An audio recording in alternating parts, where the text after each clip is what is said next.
There is a kind of journey no one wants to take. Not because it's dangerous, not because it hurts, but because of who you find there. That person is yourself. Odysseus, on the road home, did something. He entered the underworld. Not because he died, because he needed an answer. An answer only the dead could give. But what he found there was far beyond any answer. He found Achilles, he found Agamemnon, he found his dead mother. Every encounter handed him a blade, not to wound him, to make him see himself. Before he left Circe's island, she told him something. To get home, you must go somewhere first. The underworld. He needed to find Tiresias, the blind prophet of Thebes, the only soul allowed by Zeus to keep his full mind after death. Tiresias could tell him how to find his way home. Odysseus performed the ritual, blood poured into the earth, and the dead came, one by one, floating up from below. And then he saw someone he did not expect. Achilles came toward him. That Achilles, the greatest Greek hero, the one who chose a short life and eternal glory. Odysseus said to him, Achilles, no man is more blessed than you. We honored you like a god while you lived. Now you are here, ruling all the dead. Death should not be grief for you. Achilles was quiet for a moment. Then he said, Do not console me with beautiful words. I would rather live on earth and work the fields for the most humble of men than rule here over all the world of the dead. That sentence is one of the most devastating lines in all of Greek mythology, because it came from Achilles, the one who chose glory over a long life, the one who said, to be remembered is more important than to live. And after death, he said, I would rather be a living farmer. This is not weakness. This is the first time he told the truth. In the underworld, Achilles was not a worshipped king. He was a soul that could not act. Glory after death has no weight. No one is watching, no one is keeping score, no battlefield, no audience, no applause. The thing he spent his whole life chasing, after death, was worth nothing. And then he looked back at the living, still chasing glory, still competing, still doing everything to be remembered. He wanted to tell them, the thing you are chasing, here it is nothing. But no one could hear him. Achilles did not regret choosing the wrong battlefield. He did not regret not being stronger. His regret was, I spent my whole life chasing something that I only realized after death was never truly important. Agamemnon was there too. You remember Agamemnon, supreme commander of the Greek forces at Troy, one of the most powerful men alive, the one who took Briseis from Achilles. He was in the underworld, because after he came home, his wife Clytemnestra and her lover killed him.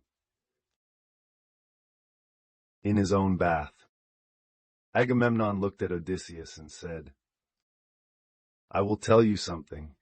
Do not let your wife know everything that happened on your journey home. Do not trust her completely. Women cannot be trusted. Then he said, I fought for 10 years at Troy.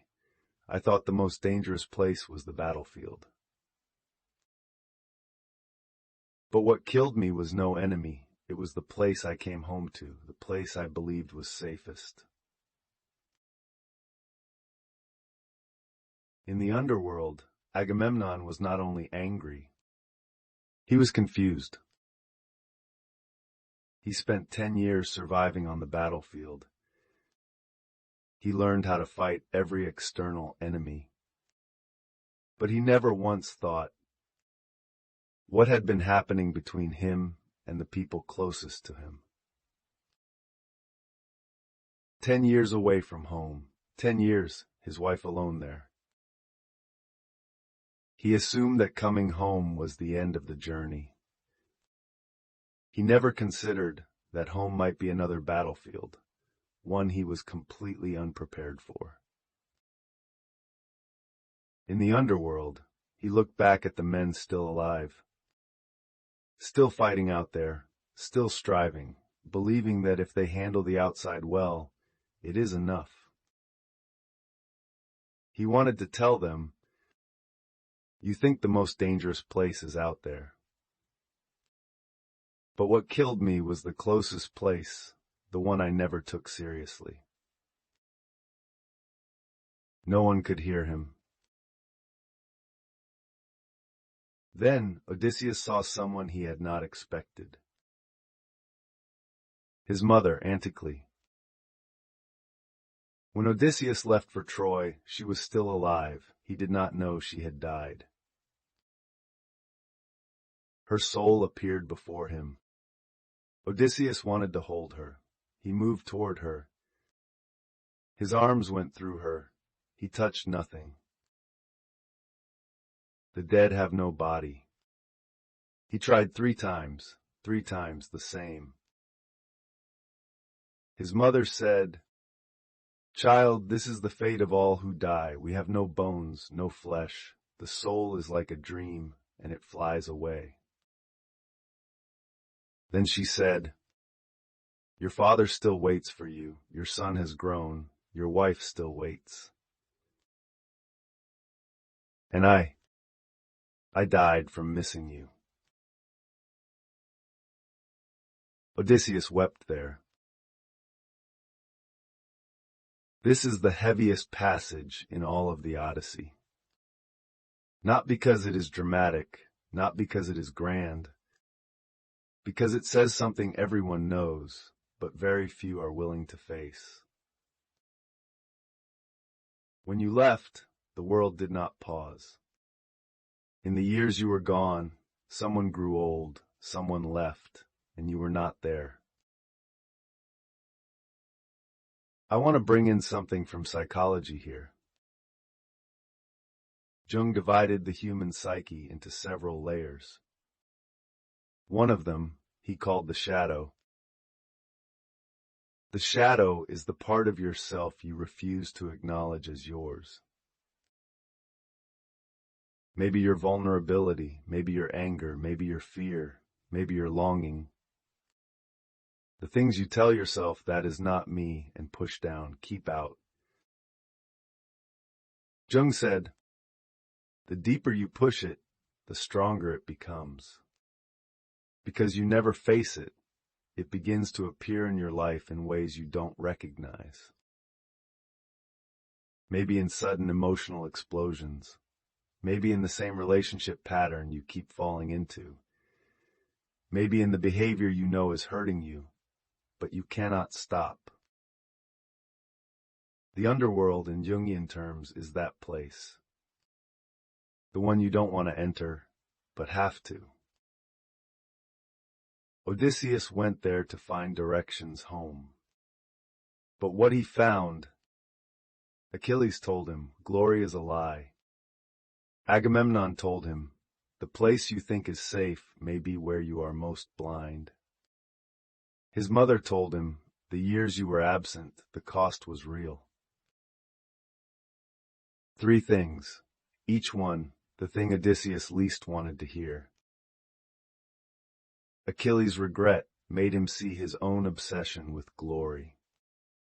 Agamemnon's warning made him see his own naivety about what coming home means. His mother's death made him see the cost of all the years he was not there.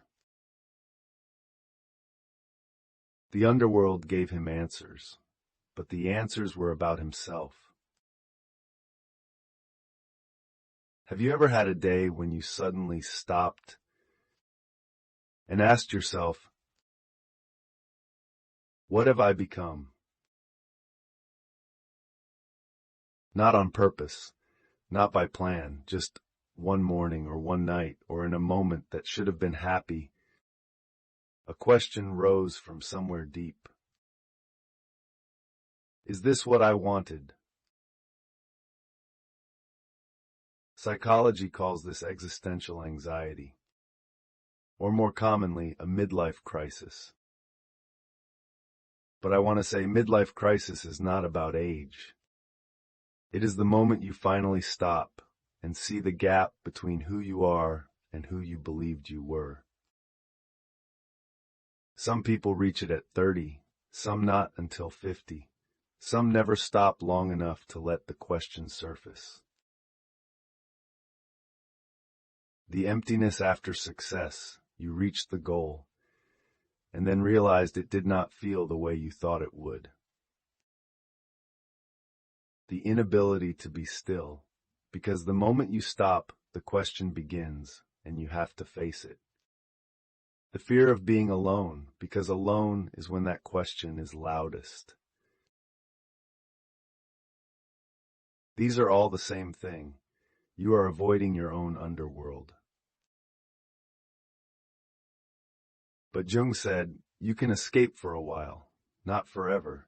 What you push down will come back out, in ways you didn't choose, at times you didn't plan. Odysseus didn't go to the underworld willingly. He went because he had no other road. But he went. He saw what he didn't want to see, he heard what he didn't want to hear, and then he could continue in the direction of home. I want to mention a detail most people overlook. Before Odysseus left the underworld, he had seen many people, heroes, kings, figures of myth. But Homer wrote that at the end Odysseus ran, because he was afraid. The souls were gathering, more and more moving toward him, and he fled. That detail has stayed with me. Odysseus could face the Cyclops, resist the sirens, drift at sea for 10 years. But in the underworld, he reached a point and ran. Maybe he saw too many souls, too many who had lived and then were gone. Maybe he saw something too clearly. This day will come for me too. That kind of knowing cannot be fought like a hero. You can only carry it and keep walking. True growth is not coming back from the underworld stronger. It is coming back knowing something you refused to know before, and living with that knowing. Achilles tells you glory after death is nothing, is what you are chasing, what you truly want. Agamemnon tells you the place you think is safe may be the battlefield you never prepared for. Have you been ignoring the person closest to you? His mother tells you the years you were absent, the cost was real. Where are you absent now? I want to ask you, is there a place you've been refusing to enter? Not a physical place, but a question, a memory, a truth about yourself that you keep walking around. Odysseus had to go to the underworld before he could go home. Sometimes, the reason you cannot get home is not the distance. It is that you are not yet ready to face the person you need to face. Because the world is never what you think it is. Wu Talks World. See you next time.